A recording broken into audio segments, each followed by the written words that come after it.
আসসালামু আলাইকুম ওয়া রাহমাতুল্লাহি ওয়া বারাকাতুহু। সুপ্রিয় দর্শক, আপনারা দেখছেন ইসলামিক প্রশ্ন উত্তরের পর্ব। তো আমরা তিনটে ভাইকে পেয়েছি, সম্ভবত এরা মাদ্রাসায় পড়াশোনা করে। তো এদেরকে আমরা ইসলামিক তিনটে প্রশ্ন করব, দেখা যাক এরা আমাদের প্রশ্নের কতটুকু উত্তর দিতে পারে।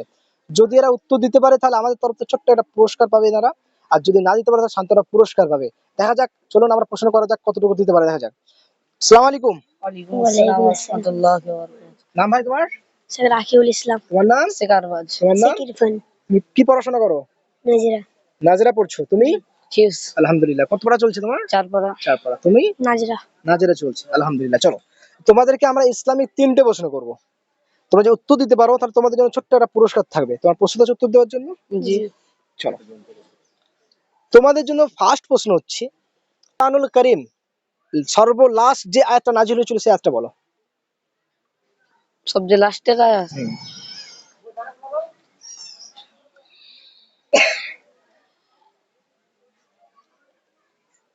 বলো।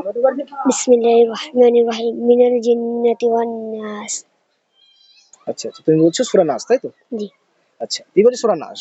আমি বলেছি কোন আয়াতটা সর্বলাস্ট নাজিল হয়েছিল। বিসমিল্লাহির রহমানির রহিম। কুল আউযু বিরাব্বিন নাস। ওটা তো কোরআনুল কারীমের শেষ সূরা। আমি বলতে চাচ্ছি কোন আয়াতটা নাজিল হয়েছিল লাস্ট। যেমন সর্বপ্রথম কোন আয়াত ছিল? ইকরা বিসমি রাব্বিকাল্লাযী খলাক। ঠিক তেমনই একটা আয়াত রয়েছে যে আয়াতটা সর্বলাস্ট নাজিল হয়েছিল আর রাসূলের উপর।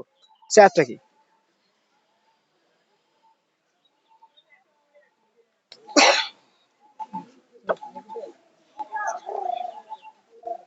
বাইরে থেকে কেউ বলতে পারবে? বাইরে থেকে কেউ বলতে পারবেন?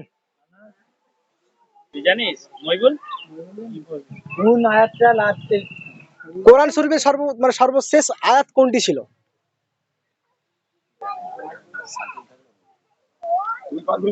আচ্ছা, পারবে না তো? আমরা 2 নম্বর প্রশ্নে ফিরে যাই, তারপরে আমি উত্তর লাস্টে বলছি। চলো, সুপ্রিয় দর্শক, এদেরকে আমরা লাস্ট প্রশ্ন ফার্স্ট প্রশ্ন ধরেছিলাম, এরা উত্তর দিতে পারেনি। তো যাই হোক, আমরা সেকেন্ড প্রশ্নতে ফিরে যাচ্ছি। তোমাদের জন্য সেকেন্ড প্রশ্ন হচ্ছে, কোরআনুল কারীম কোথায় নাজিল হয়েছিল রাসূলের উপর সর্বপ্রথম? মদিনা শরীফে। আচ্ছা, মদিনা শরীফে। তুমি?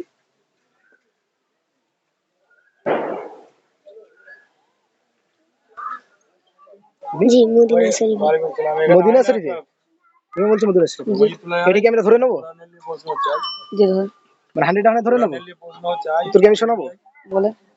উত্তরটা ভুল হয়েছে। কোরআনুল কারীম সর্বপ্রথম, সুপ্রিয় দর্শক আপনারা দেখছিলেন, এদেরকে আমরা দ্বিতীয় নম্বর প্রশ্ন করেছিলাম। এরা দ্বিতীয় নম্বর প্রশ্ন উত্তর দিতে পারলো না। যাই হোক, আমি উত্তরটা বলে দিচ্ছি। দ্বিতীয় নম্বর প্রশ্নের উত্তর হচ্ছে, কোরআনুল কারীম সর্বপ্রথম নাজিল হয়েছিল আরব দেশের মক্কাতে। জায়গাটার নাম কি? হীরা গুহার ভেতরে রাসূল পাক সাল্লাল্লাহু আলাইহি ওয়াসাল্লাম যখন বসেছিলেন তখন সর্বপ্রথম কোরআনুল কারীম নাজিল হয়েছিল। বুঝতে পেরেছো? চলো, তোমাদের জন্য থার্ড এবং লাস্ট প্রশ্ন। প্রস্তুত থাকো, লাস্ট প্রশ্নের জন্য তোমরা প্রস্তুত আছো? প্রস্তুত আছো? জি। প্রস্তুত আছো? জি।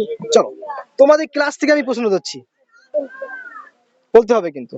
বলো, হরফে লিন কয়টি? হরফে লিন। কয়টি ও কি কি? হরফে লিন 2টি। কি কি? ওয়াও লিন, ইয়া লিন। আচ্ছা, এই বলছি, বলো। হরফে লিন 2টি, ওয়াও লিন, ইয়া লিন। তুমি? ফেলিন 2টি, ওয়াও লিন, ইয়া লিন। আচ্ছা, তোমাদের মধ্যে কেউ আমাকে ইয়ালিনের কায়দা শোনাতে পারবে? ইয়া লিনের কায়দা? হরফে ইয়া লিন জবরদের পেশকে তাড়াতাড়ি করে পড়িতে হয়। না, বিনা টানে তাড়াতাড়ি করে পড়িতে হয়। হরফে লিনের কায়দাটা। ফেলিন দুটো, ওয়াও লিন, ইয়া লিন। ওয়াও সাকিনের ডান দিকে জবর থাকলে ওয়াও লিন বলে, ইয়া সাকিনের ডান দিকে জের থাকলে তাকে ইয়া লিন বলে। ওয়াও লিন, ইয়া লিনকে সবটা নরম আওয়াজে তাড়াতাড়ি পড়তে হয়। আলহামদুলিল্লাহ, সঠিক উত্তর। বুঝতে পারলে? চলো, সুপ্রিয় দর্শক, এদেরকে আমরা 3টে ইসলামিক প্রশ্ন ধরেছিলাম। তো 3টের মধ্যে এরা একটা আনসার দিতে পেরেছে, 2টো আনসার দিতে পারেনি। তাই আমাদের তরফ থেকে ছোট্ট একটা সান্ত্বনা পুরস্কার এদের জন্য। পার্টিসিপেট করেছিল আমাদের প্রশ্ন উত্তর পর্বতে, তো এরা উত্তর দিতে পারেনি। তাই আমাদের তরফ থেকে ছোট্ট একটা সান্ত্বনা পুরস্কার এটা। তো প্রশ্ন উত্তর পর্বটা তোমাদের কাছে কেমন লেগেছে? আলহামদুলিল্লাহ, ভালো। তো দোয়া রাখবেন আমাদের জন্য। জি। আসসালামু আলাইকুম। ওয়ালাইকুম আসসালাম।